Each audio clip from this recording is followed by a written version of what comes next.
It's rock and roll!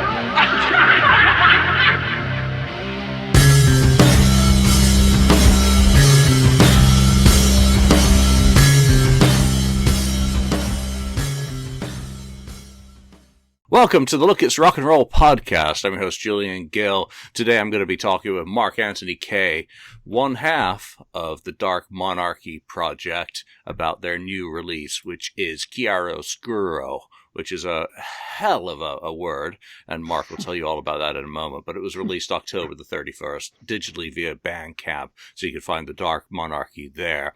And the CD's available for pre-order now. But Mark, right now, welcome back to the show. Obviously, you are part of the show, but you are also a working musician, so it's nice to get you on talking about your music. And we're not talking about Project Gemini. We're talking about the Dark Monarchy. Let's jump straight in and talk about the meaning of the album title and why it's an appropriate title for the third full-length album from Dark Monarchy. Well, first of all, thank you for having me on here, Julian. I appreciate it. Chiaroscuro. Okay, well, this title was thought up by Joe. Usually when we do a record, we kind of, shoot ideas back and forth. And, we come up with maybe like 6, 7 of them. And then one of them, we kind of dwindle it down to the winner. This time what ended up happening was Joe just came to me one time with a text and said, "Hey, Mark, I got an idea for for an album title. What do you think of this?" And I looked at it and like, wow, okay, that's a interesting word. And I go, "Can you elaborate on it?" It was, well, it means light and dark. It's like supposed to be like the meaning is supposed to be light and darkness. Apparently it's an Italian word from what Joe tells me. And it's pretty much a very appropriate title because the reason why he wanted to pick that title was because he said that when he listened back to the album, he said that he heard a lot of light and dark in the music. There was a lot of like heavy stuff. There's a lot more sort of softer stuff, a little bit more, easier, lighter piano passages like at the beginning of a few songs and stuff like that. So there was a lot of light and dark in the music, he thought. So after he told me that, I just couldn't help but just go with it and say, yeah, that's a great idea. And that was really the only song title we ever came up with album title we ever came up with for this. So I think it worked out really well. Yeah, unless you're fluent in Italian, you're not using that as a song title any which way, trying to get one's tongue around that when it's not native language. Yeah, I mean, the album is very much about light and darkness. There are positive and kind of darker tones, both in the music and in a lot of the lyrics that permeate throughout the album. Explain how you and Joe approached this project. As a third album, you've established a musical identity as a working partnership. What did you want to accomplish with this new album? Well, sometimes I find that bands, when they get to this point, they sometimes overthink stuff. They start going, "Ooh, we're on the third album, the third record. What are we going to do? We got to be careful now and this and that." And some people overthink it. They don't want to repeat too many things, or they just come up with all these different elaborate ideas and they go too far away from their sort of established sound. We didn't think of anything like that. We just contacted each other and said, okay, let's start working on a new Dark Monarchy record. And we kind of went ahead like business as usual with it. Our routine for writing songs is pretty simple now for us. We decide each of us to write either like, let's say 4 or 5 songs each. And we each write the first, let's say 2-3 minutes of a song and send it over to the individual, the other person, and they complete it. This routine has worked for us very well so far. So why break that routine? We started doing this, I think, in January of this year, and took our time. This is the one thing that's a bit different than I think from some of the previous albums that we did, is that because we each had kind of like little deadlines that we had for other things, like Joe wanted to do a solo record, I wanted to do a Project Gemini album. So we were kind of forcing ourselves to get stuff done and to get it done a little bit quicker because we wanted to have time to do the other things. But this time we just said, you know what, let's just write, take our time. When we're happy with what we have, we'll send it back to each other and we'll continue from there. And that's exactly what we did. There are still more songs from these sessions that will come out later in an EP, which is something that Project Gemini, that Dark Monarchy has done on all our previous albums too. We've always released a sort of 2 or 3 song EP afterwards of the songs that we had left off the album. So that's going to happen as well on this album. And this time it was probably one of the more difficult albums to select what was going to go on the record and what was not going to go on the record. So that's a good thing, I think, for people who like the Dark Monarchy, because that means that not only are you going to get a really good record, we think, but you're going to get a really good EP out of it as well. Both you and Joe, on your own, have come off albums that were concept albums. Joe's very much pure concept on the last solo album that he released, and you've just finished your trilogy of In the Year 3073. Did you approach this wanting to not have it in any sense be a concept, or were you okay with just having that broad kind of light and darkness concept? Because, you know, that's a concept, but it's not a concept. Yeah, I think that we didn't go in saying, under no circumstances is this going to be a concept. There was no kind of discussion about it like that, but we just wanted to go in and just write a bunch of good songs, because everything with us starts with the music. The lyrics always come after, right? So as long as we're happy with the music, then the lyrics come afterwards. And, you know, the idea of the light and dark also happened in the lyrics as well. Some of the topics are heavy, some of them are a little bit lighter in approach, and I'll explain that when we get to the songs. But that was completely coincidence that happened. We didn't go in and say we're going in with a light and dark theme. This just sort of happened organically, like naturally as it happened. And you know, we're very happy with it. Like I said, I think the thing that was the most important thing about this record was we took our time. We did some things that were a bit different on this album from the other times that we did a record. Like, for example, when I did my rhythm guitars on the prior records, I would just normally do like a left-right guitar and that's it, right? And then Joe would add his stuff.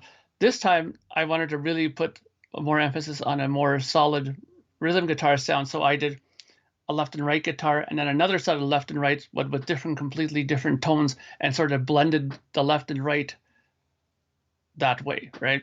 Just to give it a little bit more tone. And it was great for the mixing too, because if I needed something that was a little bit heavier sounding, I could blend it differently to get that sound. If I wanted it to be a little bit lighter in spots, I could reblend it again to make it that way. So having that sort of palette to choose from and to use during the mixing was extremely helpful this time. You've also got some acoustic guitars in there as well, don't you, on this one, which adds that third layer with the guitars of when you blend two different sounding electric guitars and buttress it from underneath, sometimes with the acoustic, along with using the acoustic separately in its own focus as well. What sort of guitars, were you picking out of your arsenal for this one? Were there any that you found becoming your go-to guitar and sound that you wanted to be a unifying factor throughout? For me this time, I found that the Les Paul worked the best for it this time. Before I was using my SG a lot and stuff like that, but this time I wanted to use the Les Paul a bit more. It has the advantage, at least this one does, that I have the 120th anniversary model that came with the coil tap split in it. So if I wanted to get away from the humbucker sound and just do a coil sound like i.e. like a Strat or something, I could just pop the switch and it gave it to me. So I had a lot more, again, different palettes of sound I could use with that guitar. And I also like using my Jackson that I have, my white Jackson guitar. And that one is great for solos. It has a whammy bar on it. It also has like a Jeff Beck pickup in there. So it has a totally different sound than the Les Paul.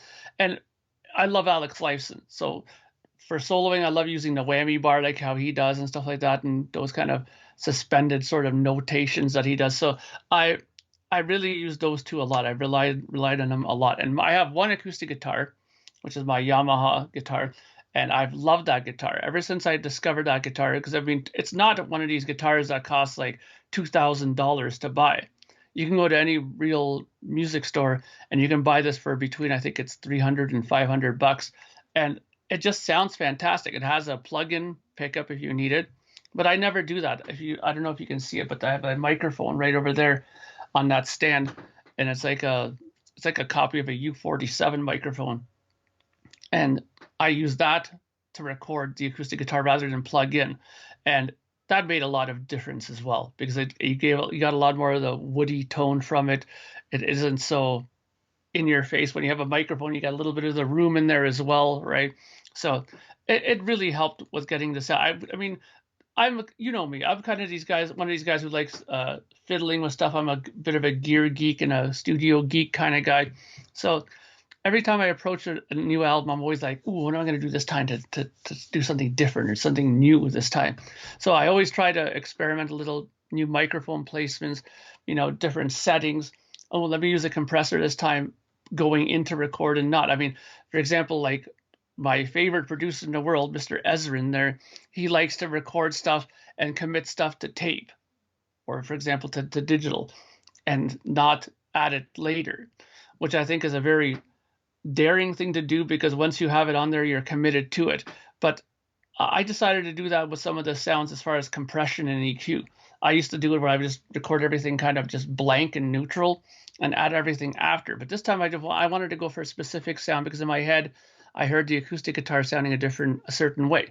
So I just recorded it with those sounds in mind. I made them. If I needed a compressor, I used it. If I needed EQ, I used it.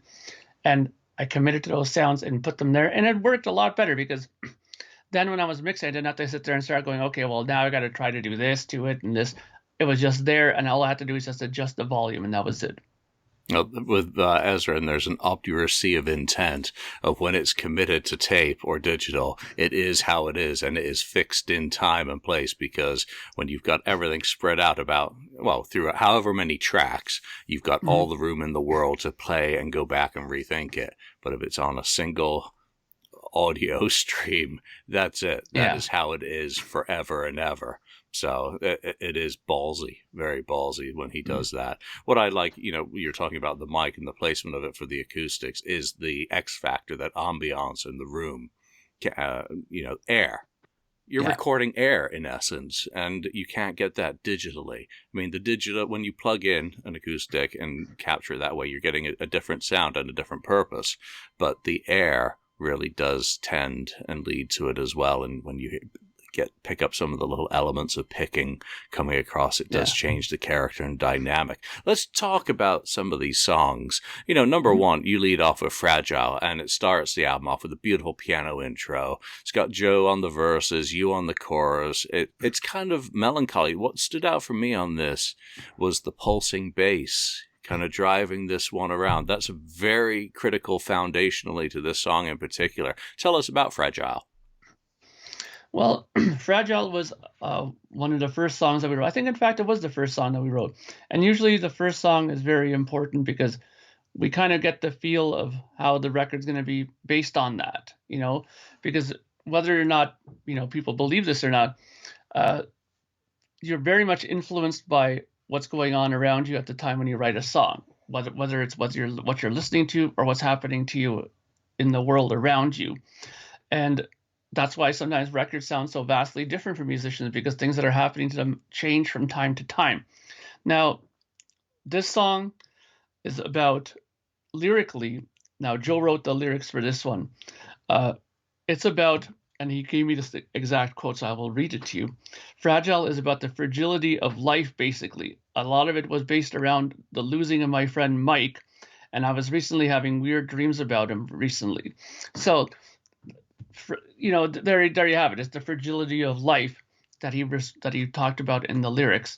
And I'm very sure that when he thought of this idea, it kind of went and reflected back to the piano, because from what I understand, and he could correct me if I'm wrong, but I think I'm right about this, is that piano intro was put in, I think, near the end maybe of the song. Like, I think he kind of thought of that idea afterwards and added it at the top of the song.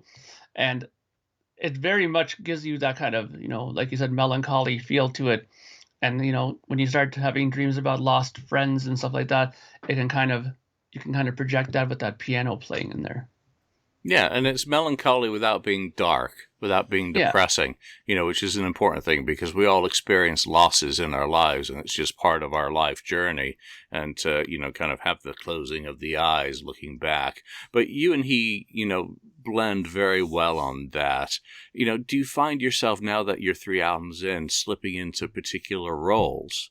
Or do you both scratch and bite to not fall into particular roles when you're working on music together? It's interesting you asked that, because usually when people think of us vocally, Joe's the guy who has like he has a great range of voice, much broader than I have. But before, people would always kind of associate the sort of middle range vocals to me, and then Joe would do like some of the more higher stuff and some of the more more complicated to sing stuff. What ended up happening this time is I think both of us wanted to explore the things that we weren't doing before. Like Joe sings a lot of low stuff on this record, a lot lower than he did on some of his other songs, and a lot of he hasn't done that before on the Dark Monarchy stuff. So he's saying a lot of really low stuff, like on King of the Land, he does a really low thing at the beginning, and where I took a chance and and this is difficult for somebody who's not a natural singer, but somebody who doesn't sing normally before. Like I haven't been singing for like 25 years or something like that. Is to sing in an upper register that's not normal for me. I did a lot of higher singing on this album, and I found that it actually worked. Once I just, said to myself, stop worrying about what people are going to think, or stop worrying about how it's going to sound by itself. Think about how it's going to sound mixed with Joe, right? And once I got that into my mind and just let it all go and sang, it turned out to really well, and it gave me a new voice to use on future records as well, because I know that I can harness that voice whenever I need it now, and that it works. So this song was very important in that way. Not only was it something musically that we kind of broadened our approach on, but it also broadened us vocally as well, I thought. So let's talk about King of the Land and its brooding moodiness with Joe in such a low register. That jumped out at me. But it was the first single from the album, so it's the first taste most people will have had from this project. What was it about this song in particular that lends it to the role as first single? It's not the lead-off track, first single. And was it an obvious choice for you both? Well, it was an obvious choice for us once we were done mixing and we listened to it. We said for sure, this has got to be the song. It's the song that represents, I think, the album the best. It has a lot in there. I mean, the song is like almost 9 minutes long, I think. And so it's not exactly, let's put it this way. If you were to go to a record guy and say, what do you think should be the first song off this record to release? I don't think they would pick a 9-minute song to release. So, but we thought that it was the best representation of the record. It has a lot going to it. And one of the things that this song has that is scoured amongst the other songs too is there's a lot of really good instrumentation pieces on this record. I think that's one thing that we really capitalized on this album, was doing a lot of instrumentation parts, lots of orchestra stuff, lots of leads and stuff, lots of intertwining of moods and stuff like that. And I really liked the way that turned out. And there was a lot of parts that were not in the norm. Like, you have a verse, you have a chorus, you have a pre-chorus, but we had a lot of little like vocal bridges in these songs too, where there was like a vocal part out of nowhere that just appeared on another part in the song. That's not a chorus, that's not a verse, it's just like another part of a song. So this really, this really is another example of what I think is so strong in this record, is that we started taking a more chance on adding different kinds of parts like that. And technically, well, the lyrical message in this song, according to Joe, because he sent me his notes for this, was King of the Land is about self-loathing and trying to love yourself when you feel down. So again, another light and dark message. It's not like go take some razors and slit your wrists kind of thing, but everybody has their moments when they don't feel too good about themselves, and it's just a message of maybe you're not alone in that sort of thinking, and that you can get out of it. I think that's a pretty important message to put out, because there's been a lot that's happened in this world in the last couple of years, and a lot that's happening in the world now. It's easy to kind of get yourself lost in a negative training and not negative thinking pattern, and you want to have a way out of that sometime. Well, we are kings of our own brand. We advertise ourselves in everything we do and every interaction that we have. There's a lot of great lyrical lines in this one. Madman in the mirror, a hole behind your ribs, and the harlequin benches buckle. Some of those strike me as pure Joe. Mm-hmm. But this is the song where that blending of your two voices, when you're both singing and there's a balance between both of your voices, that really comes across beautifully. It really shows that the both of you are very complementary when you are singing together. Not just the songs where you do the verse or the chorus or the bridge or the whatever. This is where you hear both of those voices coming together to, almost be a third voice. Mm-hmm. Yeah, absolutely. And that's what I really enjoyed about this too. I think that those kind of situations where we had that come up really came to it really showed that we have broadened ourselves as singers as well. I mean, Joe wrote all the lyrics to these ones. Look, I don't think we've ever had songs before where we completed each other's lyrics. I think we've always had situations where if one person started writing the lyrics for a song, they would write the whole thing. So uh, this is again a Joe written song lyrically, and it, like you said, those lines that you just mentioned are total Joe for sure in there, and I love it. And for me, it was a challenge to sing some of those parts because he uses sometimes words that I wouldn't use or phrases that I wouldn't use myself, and I love that he does that because it gives me a new challenge vocally. So that I really like that. That the Harlequin bench thing was one of those ones where I was like, wow, that's an interesting line to use and to try to think of a harmonizing phrase for that too. So and he really encourages that because he was telling me before that he said that, one of the things that he likes in our partnership is that I think of harmonies that he probably wouldn't think of normally, and he definitely thinks of some vocal parts that I would not think of as well. And that's the important part in a collaborative process. Joe strikes me as the sort of fellow who has a wizard book in his pocket at all times. And when a phrase comes into his mind, he writes it down. Because there's a lot of stuff. But he also plays the guitar solo on this one, which seems to be stepping a little bit more into your territory in some ways. How does one decide who's doing what on each song, especially when it comes to things that might be considered to be your primary areas?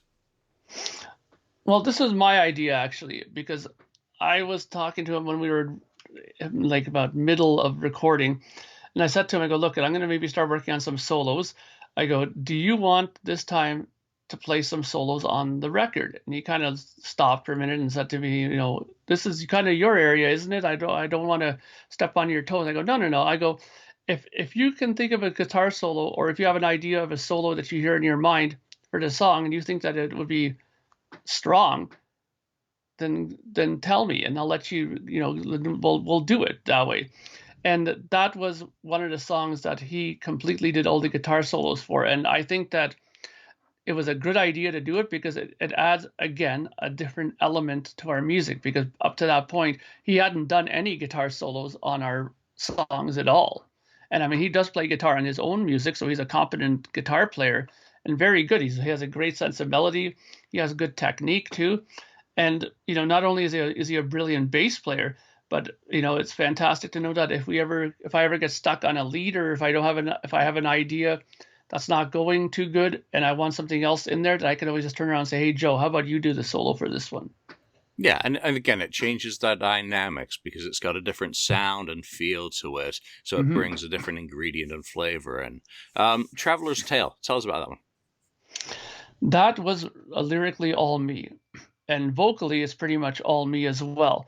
Um, this is one of those things where Joe again was very encouraging and said, listen, if you have an idea for a song lyrically, then go for it, and sing it all too, because he goes, we don't have too much of that either sometimes, where it's a complete vocal done by one person. We like sharing stuff and complimenting each other on songs. So this one I wrote from the perspective of back in my touring days in my band.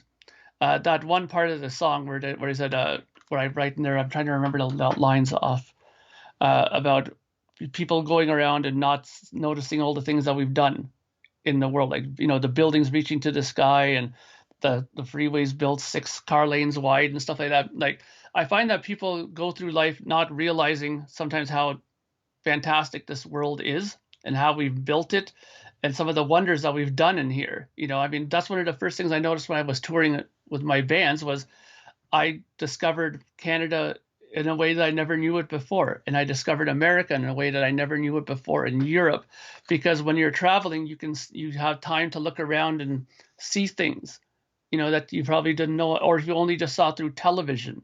And we all know that television can only give you a limited view on the world. And when you go out into the world and see it for yourself, sometimes you come back with a totally different opinion of it or a different view of it. So the Traveler's Tale is just that. Somebody going out in the world and discovering through his own eyes how fantastic this world is. Hence, the light now from the dark, right? A lot of my songs were in that more light area, where Joe's is a little bit more on the darker side. Yeah, stop and smell the roses is the moral of the Traveler's Tale. Touch the history. But that also comes back to what I perceive to be one of the difference in the songs, and maybe it comes down to the different primary songwriters on them. Joe is very observational, kind of introspective, and you are a storyteller in a lot of your writing, that you seem to like to tell a tale. And, maybe it's just how it comes across on these selection of tracks. The Guiding Light, the bass figure. That is Joe playing bass on that, correct? Because Joe plays on everything. All the bass is Joe on this album. Yeah, this song for me was where the bass absolutely stood out. But leading into your guitar solo, that's just spectacular. It's really, really good. And again, another one with very good storytelling as part of the song. So tell us about The Guiding Light. The Guiding Light, it was one of the songs that I started with and Joe completed. I love those kind of grandiose drum intros. Whenever you hear a song like that in the Dark Monarchy, chances are I'm the one who started that. And I make no bones about that. I love those kinds of intros. So that had to be in there. And Joe has some really good orchestration as well. I was really happy with the orchestration in this song. It really added to the kind of storytelling that I wanted to put in there. And this song lyrically is about my love of those kind of songs, because I love those kind of songwriting approaches that you hear from the bands in the 70s, where they would write about characters and times back in like the medieval times and stuff like that. So when I started writing it, that was the first thing that entered my head when I started listening back to the music and had my pen in my hand and my mic in front of me, thinking, what am I going to write about? And then, the first thing, long ago when magic ruled the land, was the first line that came out of my mouth. I was like, ooh, okay, I'm onto something here. And I'm not thinking of any kind of specific story here. I'm just generalizing in the sense that this is the kind of songs that I grew up with and really loved. Dio, when he starts talking about wishing wells and magic mountains and Man on the Silver Mountain and stuff like that. Like, those are the kind of songs I grew up and I really enjoyed, because you can see them when you're hearing them sing about it, And this was just kind of my tip of the hat and my homage, I guess, to like this kind of songwriting. And I really wanted to just write a song like that, just to talk about those kind of characters. And, whenever I listen to it on headphones, I can just see this guy on the mountain and, raising his hands and rain falling down when he chants something, right? And the main thing I wanted to do about this as well, and maybe this is my optimistic nature, is I didn't want this guy to be a bad character. I wanted him to be a positive figure. And that's why I put in there that, people were awaiting him to come to their markets, and they were always looking forward to seeing him because he was such a positive figure in the community, and he always watched over the people of the lands, right? So that was one of the things I wanted to keep as well, was that was another light message there, Nice. And again, definitely shows it's got inspiration and influences from elsewhere, but it strongly has an identity of its own. And that's probably one of the most important things when listening to music, is that it's got its own character. And that's what sorry, flipping It's between okay. the two, Dark Monarchy does very well in taking both of those things very well together. The album concludes with One Way Out.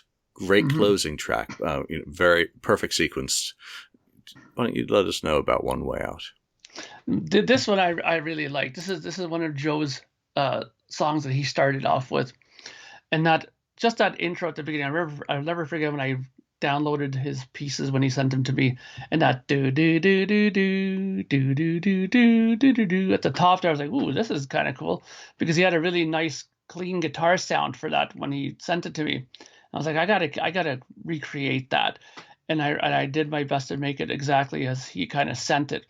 I really like this song, and this is one of those examples too where Joe had a very specific thing in mind on guitar as well, to the point of where he sent me a tablature of how he wanted the guitar to be played in that one part, and I have no problem with that. If you have a certain thing that you want in the song, I'm all for it, because I know that if I was to send something to him and say, listen, I want a piece to sound like this, he would definitely do it as well. So we're very good in keeping each other's visions alive.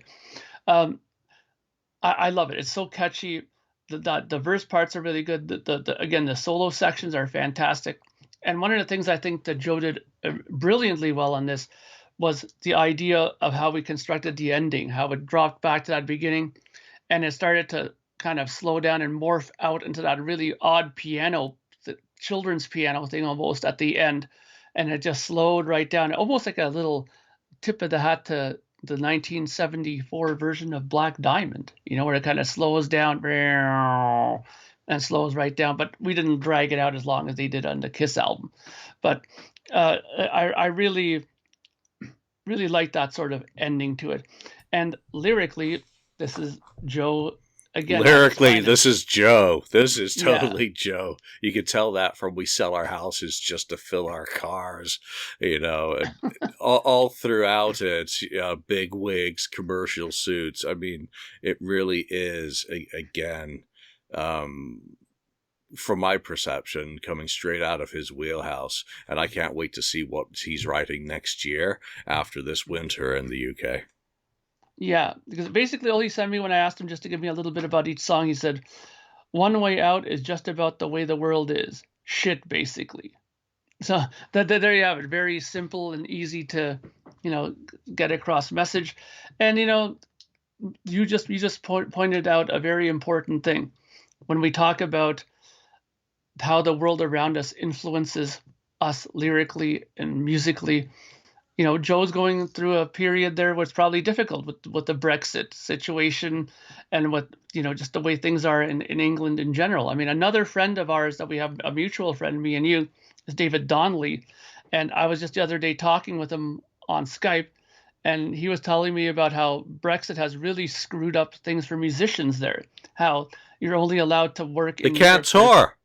Yeah, they can only go for a certain amount of days, and then they can't do it. And it's affected a lot of big musicians there, where he told me a story of a drummer who works for this band. I think it's Anastasia. I think he said, where he was with this girl for 12 years, touring with her worldwide, and he got informed by management that he can't go do the tour because he had done some things before in Europe. So it now disallowed him to go back into Europe to play. So this is not a good thing. I mean, you're taking like money out of people's pockets doing this. So, and while Joe isn't exactly like a, long-term touring musician, there are many things I'm sure that the situation in England is affecting him as well in other ways. So it's always interesting to read his lyrics because I kind of got a pulse of what's going on in, his neck of the woods. Well, now that you're alone in Europe and there's the EU and then there's Britain, you've left the safety net of partnership, and everything that you were sold on as being the justification for leaving that turns out to have been a lie. So I get it, and we don't want to get bogged down in those politics, but it does come through in the perception, Yeah. and in the lyrics, because that is the reality of everyday life now for many people in Britain who are, facing fears of how to heat their homes and how Yeah. to pay their groceries. So you are literally selling your houses to fill your cars, and it's bang on, but it's also not negative. While it is biting, without any doubt, and there are biting lyrics throughout that Joe writes, none of it comes across as bitter or angry. Again, we come back to that word we started with, melancholy. Mm-hmm. Yeah, absolutely. And what I like about Joe's lyrics too is that there's a great honesty about it. Sometimes people, when you write lyrics, and I might be guilty about this sometimes, is you write a line or two, and you read it back to yourself, and you're like, "Ooh, that's good," but is it too? Will it raise too many eyebrows, or will it make too many people upset or pissed off? Joe doesn't. I don't think he has that in him. I think he's just, this is how I feel. I'm going to write it down, and that's that. And I really respect him about that. That he does that. So, Yes, and it's some great to some have of them that. have me going, "Ooh, that's harsh," But Yeah. so art should be harsh. Art should be jagged. It shouldn't be self-censored. Get the mess. You got a message? Put it out there. Don't say, "Oh, is that going to hurt someone's feelings?" It's your art. Yes, it should. It should. If someone's getting mad, they're having an emotional response to your music and your lyrics, and I think that's something to strive for. Yeah, absolutely. I think you're 100% correct with that. So that's one thing that I think I've kind of learned from him as well. Like, this is one thing I love about this partnership, is that we always seem to learn things from each other, lyrically or musically. There's been many times where I've looked at something that he's done musically with some of his orchestrations, because I had the benefit of getting these things in individual tracks, so I can hear, oh, okay, that's what he did here and that's what he did there, and then to mix it all together, you learn a lot that way. Like, oh, okay, that's a good idea for how to make a good orchestra part. Or here, I like the way he recorded his bass there. So it's a very beneficial partnership for both of us. We've learned a lot from each other, and I'm looking forward to the next Dark Monarchy record already. I mean, we haven't even, we've just put this one out, but because it went so well and it's being responded to so well. I mean, a lot of people have gotten this right out of the gate, and I have to want to thank people already who have bought this and supported it. There's been a lot of digital buys and a lot of CDs ordered already, which is good. I mean, it's what you hope for. I mean, we're not going in with any illusions of getting a gold album or anything, but I want it to do well, and I want people to listen to the music and enjoy it. And even better if they have a response to it, that they notice something and hit rewind. What did he say? What was he singing? Yeah. Want to read the lyrics along with it. So what is your timeline for the rest of the year? Obviously, it's available digitally today for anyone who wants to listen to it. They go over to the Dark Monarchy on Bandcamp, check it out. They can order the CD. CD's due in January, hopefully in January 2023, correct? Supply chains willing. Yes. I put that down in the sense that I think that that's also being a little cautious. I mean, I know that when I talk to Train Records, if I was to give them the artwork, all of it, let's say next week, I think I might even get it early in December. So their turnaround time for CDs is not very long right now, but that could change again too. But I'm not too worried about that. I just put that there to be kind of like to give myself a little bit of a safety net there for that. But it's good. I think that the CDs will be done sooner than later. As for the rest of the year, I'm still waiting on the Project Gemini vinyl to come out finally, and that should be here hopefully by Christmas. They keep saying, first he told me the end of November, then he's saying no later than Christmas time. So I really hope it comes out before the end of the year, because lots of people have been waiting for it, and lots of people have been very patient. And again, I thank everybody for your patience. It's out of my hands, the waiting part of this. So, but hopefully it'll be done very, very soon. It is what it is, and again, it's out of your hands, and at least you communicate every step along the way. Do you master separately for digital release and then for CD, or is it essentially the same master? I do a teensy bit of a different thing for the CD. For the digital, I do one master, but for the CD, I find that I sort of don't hit it as hard. I tend not to squash things. I really try not to over limit stuff and over compress stuff. But on the digital end of things, there's a lot of people that listen to digital that are of the younger age group that are deaf. Yeah, so basically the louder the better for them. So I kind of try to make that a little bit louder for them, but for the CD people and for the CD in general, I tend to back it down a little bit and make sure that when I recheck my waveforms that there's no that cut at the top that shows that it was completely snapped off at the top there. I like seeing dynamics in my waveforms and stuff like that. No audio sausage here, and just keep it very well done. And somebody kept asking about if there's going to be a Dark Monarchy vinyl release ever. And I'd really love to do that. That's something that we and Joe are going to talk about for next year, that maybe we will start and release some of our stuff on vinyl. I think it's kind of overdue. And I'm finding that the numbers are starting to get a lot better for Dark Monarchy stuff now. So it might be the time to go back and maybe release the debut on vinyl and then do All Roads Lead to Rome and then this one. Very good. Well, leave the clipping to hedges, not waveforms. Yes. Mark Anthony K., I wish you and Joe the best of success with the new album. It's a fantastic 40 minutes of fun listening that I'm sure many people will enjoy. So thanks a lot for joining me today. You're very welcome, Julian.